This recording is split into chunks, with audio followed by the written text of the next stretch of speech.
विधवा और तलाकशुदा लड़का, एक दर्द भरी कहानी। यह कहानी नीलम और विकास की है। नीलम अपनी शादी के 1.5 महीने बाद ही विधवा हो जाती है और उसके जीवन में अचानक ही पतझड़ आ गया था।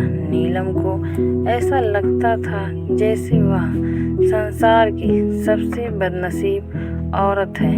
उसकी आंखों के आगे उसका अंधेरे जैसा भविष्य हमेशा घूमता रहता था। नीलम के घर में सिर्फ उसकी बूढ़ी माँ थी और नीलम के पति के गुजरने के बाद नीलम के पिता भी इस दुख में गुजर जाते हैं। एक बड़ा भाई था, लेकिन वो तो सबसे मुंह मोड़कर अपनी पत्नी को लेकर कहीं और रहने चला जाता है। इसलिए अब नीलम को लगता था कि जिंदगी में कभी भी खुशी उसके दरवाजे पर दस्तक नहीं देगी। इधर विकास की बात करते हैं। विकास की शादी 2 साल तक तो अच्छी चल रही थी, लेकिन फिर उसकी पत्नी का किसी और के साथ चक्कर चलने लगा और वो उस दूसरे आदमी के साथ खुलेआम अय्याशी करने लगी। फिर कुछ ही दिनों में उसने विकास को तलाक देकर दूसरे आदमी से शादी कर ली। विकास अपनी पत्नी से बहुत प्यार करता था, लेकिन तलाक होने के बाद वह अपनी पत्नी के बिना बिल्कुल ही अकेला सा हो गया और अपनी सुनसान वीरान जिंदगी अकेला ही काटने लगा। वह नहीं जानता था कि अब उसका भविष्य कैसा होगा। कभी वह फिर किसी से शादी कर पाएगा या नहीं। तभी एक दिन नीलम और विकास दोनों ही किसी की शादी की सालगिरह में जाते हैं। नीलम की एक सहेली विकास को जानती थी और उसी ने ही उन दोनों को मिलवाया। विकास से मिलकर नीलम को अच्छा नहीं लगा, क्योंकि विकास अपनी पत्नी के बारे में नेगेटिव बातें कर रहा था और यह सुनकर नीलम को विकास पर गुस्सा आ रहा था कि वह औरत के बारे में इतना गलत कैसे बोल सकता है। लेकिन बाद में उसकी सहेली मंजू ने बताया कि विकास कितना दुखी लड़का है। वह अच्छे खासे पैसे कमाता है और उसके परिवार वाले भी बिल्कुल सीधे हैं, लेकिन फिर भी उसकी पत्नी ने दूसरे मर्द के चक्कर में इस बेचारे को धोखा दे दिया और अब विकास दिन रात रोता ही रहता है। यह सुनकर नीलम का दिल भर आया। वह मन में सोचने लगी कि एक शरीफ लड़की को मैं बिना मतलब ही बुरा समझ रही थी। तो उसी दिन से नीलम के मन में विकास के लिए एक प्रेम से जग गया। तभी कुछ ही दिनों बाद नीलम ने अपनी सहेली मंजू से कहा कि मंजू, मैं पता नहीं क्यों विकास को चाहने लगी हूँ और मैं उसे पसंद भी करती हूँ। अगर मंजू तो कुछ उपाय करके मेरी दोस्ती विकास से करवा दे तो शायद मेरी ज़िंदगी संवर जाएगी। तो मंजू ने कहा कि ठीक है, तू कहती है तो मैं किसी बहाने से विकास को अपने घर बुलाती हूँ और उसे तेरी सारी कहानी पहले ही बता दूंगी, फिर तू भी आ जाना, आगे तुम दोनों की किस्मत। तभी मंजू अपने जन्मदिन का बहाना करके विकास को अपने घर बुलाती है और मंजू विकास को नीलम की बीती हुई सारी बात बताती है और वो उसे ये भी बताती है कि शादी के 1.5 महीने में ही नीलम विधवा हो गई थी। विकास को नीलम का ऐसा हाल देखकर उसे बहुत दुख होता है। तभी विकास नीलम से मिलता है और उसे समझता है वाकई में नीलम एक बहुत दुखी लड़की थी। अब विकास ये तय कर लेता है कि वो नीलम का सहारा बनेगा। नीलम को भी विकास दिल से बहुत ही पसंद था और दोनों ही बाहर भी मिलने लगे ताकि वो एक दूसरे को सही से समझ सकें। एक दिन उन दोनों को ही एक दूसरे से बेहद प्यार हो गया और रात रात भर वो दोनों ही फ़ोन पर चैटिंग भी करते हैं और कभी फ़ोन पर बातें भी कर लेते थे। विकास बहुत ही रोमांटिक लड़का था। वह अपनी बातों से नीलम का दिल जीत चुका था। नीलम को भी विकास के मुंह से अपनी तारीफ सुनना बहुत ही अच्छा लगता था। दोनों ही हर रविवार को मिलते थे, पार्क में घूमने जाते थे और कभी कभी रात को होटल में डिनर करने भी चले जाते थे। तभी एक दिन नीलम विकास को अपने साथ अपने घर ले गई और उसे अपनी माँ से मिलवाया। विकास ने जब नीलम की माँ के पाँव छुए तो नीलम की माँ रोने लगी और विकास का हाथ पकड़कर कहने लगी कि बेटा, मेरी बेटी का सहारा जरूर बनना और उसका साथ कभी मत छोड़ना, मेरे सिवा इसका कोई भी नहीं। अब मेरा भी कोई पता नहीं कब उस भगवान का बुलावा आ जाए। अगर मैं मर गई तो मेरी जवान लड़की का क्या होगा। ये सुनकर विकास की भी आँखों में आंसू आ गए और नीलम भी खूब रोने लगी। तभी विकास ने कहा कि माँ जी, आप बिल्कुल चिंता ना करें, नीलम का मैं मरते दम तक साथ नहीं छोड़ूंगा और आपको भी कुछ नहीं होगा और आपकी बेटी का मैं जिंदगी भर ही ख्याल रखूंगा। ये सुनकर नीलम की माँ और नीलम को बहुत ही अच्छा लगा और नीलम विकास का हाथ अपने गालों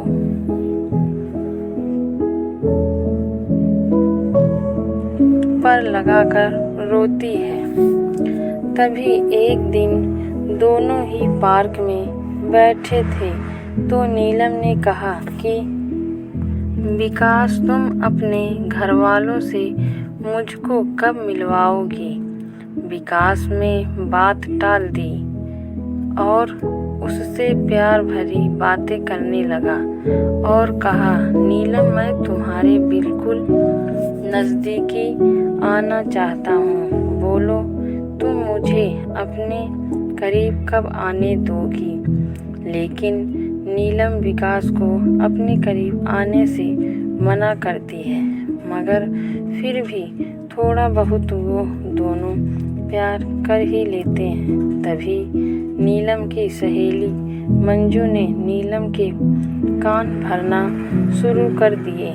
उसने कहा कि नीलम लड़कों पर इतना जल्दी भरोसा नहीं करते, तू तो सीधी साधी है। विकास को अपनी माँ से भी मिला दी, लेकिन विकास ने तुझे किसी से मिलवाया? कहीं ऐसा ना हो कि वो तुझे इस्तेमाल करके न छोड़ दे। यह सुनकर नीलम के कान खड़े हो गए और वह सोचने लगी कि कहीं विकास मुझे धोखा तो नहीं दे रहा। उधर विकास ये सोच रहा था कि मैं नीलम को अपने घर कैसे लेकर आऊं। मेरा घर बिल्कुल छोटा है और मैं उसे अभी नहीं बताऊंगा कि उसके लिए मैंने एक घर बुक कर लिया है और 50,000 जमा भी करवा दिए हैं और बाकी की मैं बैंक से किस्त बनवा लूँगा। 1 महीने बाद विकास का जन्मदिन था। विकास ने सोचा मेरे जन्मदिन पर ही नीलम को सरप्राइज दूंगा और तभी नीलम और उसकी माँ को भी घर बुला लूँगा। उसी दिन नीलम से शादी की सारी बात करके उसे सगाई की रिंग भी पहना दूँगा, क्योंकि नीलम के परिवार में और कोई नहीं है। इसलिए सारा कार्यक्रम नीलम और उसकी माँ के सामने ही हो जाएगा।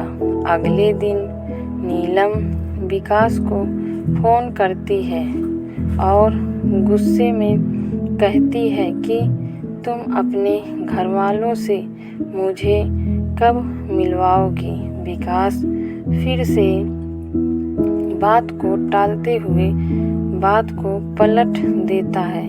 अब नीलम का शक और भी बढ़ जाता है। तभी नीलम विकास से कहती है, तुम्हारे बैंक में कितने पैसे हैं? मुझे अपना बैंक बैलेंस दिखाओ। लेकिन विकास ने बैंक बैलेंस दिखाने की बात भी टाल दी, क्योंकि सभी पैसे उसने मकान के बयाने में दे दिए थे और उसके अकाउंट में यही कोई 8 से 10,000 ही पड़े थे। नीलम का शक अब बढ़ता ही जा रहा था और वो ये सोच लेती है कि विकास वाकई में मेरा इस्तेमाल कर रहा है और वो मुझसे शादी भी नहीं करेगा। इसलिए नीलम विकास का फ़ोन तक उठाना बंद कर देती है। इधर विकास एंगेजमेंट की सारी तैयारी कर चुका था। बातों में उसने नीलम की अंगूठी का भी नाप ले लिया था और नीलम को इसका पता भी नहीं चला था। विकास ने नीलम की तरफ से खुद की भी अंगूठी बनवा ली थी, ताकि नीलम की माँ का कोई भी खर्चा ना हो सके। विकास ने किसी से थोड़ा कर्जा लेकर नीलम के लिए साड़ी और उसका सारा सामान खरीद लिया था और उसकी माँ के लिए भी एक सुंदर साड़ी खरीद ली। अब विकास ने सबको यह कह दिया कि मेरे जन्मदिन वाली रात को मेरी सगाई नीलम से है और उसके घर में भी उसने सबको बता दिया था। सारी तैयारी हो चुकी थी। तभी एक दिन विकास ने नीलम को 3 बार कॉल किया, मगर नीलम ने उसका फ़ोन गुस्से में उठाया और कहा कि क्या बात है, जल्दी कहो। तो विकास ने कहा, कल शाम को 5 बजे तुम और तुम्हारी माँ को मैं लेने आ रहा हूँ। तो नीलम ने कहा कि मुझे कहीं भी नहीं जाना। तो विकास ने कहा कि नीलम, कल मेरा जन्मदिन है। विकास ये बताया, लेकिन फिर भी नीलम ने विकास को जन्मदिन की बधाई नहीं दी। तभी नीलम ने सोचा कि जन्मदिन में चली जाती हूँ, इससे विकास का पर्दाफाश भी हो जाएगा। अगली शाम नीलम और उसकी माँ तैयार हो जाती हैं और अनिल की गाड़ी में बैठकर उसके साथ चली जाती हैं। पूरे रास्ते नीलम ने विकास से कोई भी बात नहीं की। उसे तो विकास के रूप में एक धोखेबाज नज़र आ रहा था। तभी जैसे ही नीलम विकास के घर की दहलीज पर कदम रखती है, वैसे ही विकास की माँ आरती की थाली लेकर आती हैं और नीलम को टीका लगाकर उसकी आरती उतारती हैं। ये देखकर नीलम हैरान रह जाती है। तभी वो भी विकास की माँ के पाँव छूती है। उसकी माँ उसे अंदर आने के लिए कहती हैं। सभी लोग खड़े थे। विकास के बड़े भाई भाभी, विकास के भतीजा भतीजी और विकास की माँ, वो भोले भाले उनके बाबूजी, सभी लोग नीलम और उसकी माँ का स्वागत करते हैं और बैठने के लिए कहते हैं। अब विकास का जन्मदिन भी बन जाता है। उसके बाद नीलम जाने के लिए कहती है तो विकास की माँ कहती है कि बहू, तुम्हें जाने के लिए नहीं बुलाया है, हमेशा के लिए यहीं रहने के लिए बुलाया है। नीलम समझ नहीं पाती। तभी विकास की बड़ी भाभी 2 फूलों की माला और एक प्लेट में 2 अंगूठी लेकर आती हैं। ये देखकर नीलम विकास की तरफ बड़े ही आश्चर्य के साथ देखती है। तभी विकास एक अंगूठी नीलम के हाथ में रख देता है और कहता है, आज हमारी इंगेजमेंट है नीलम, और इस बात के लिए मैं तुम्हें सरप्राइज़ करना चाहता था। तुम्हें ये रिश्ता मंजूर है ना? नीलम रोने लग जाती है और मन में ये सोचती है कि मैंने किस लड़के पर शक किया।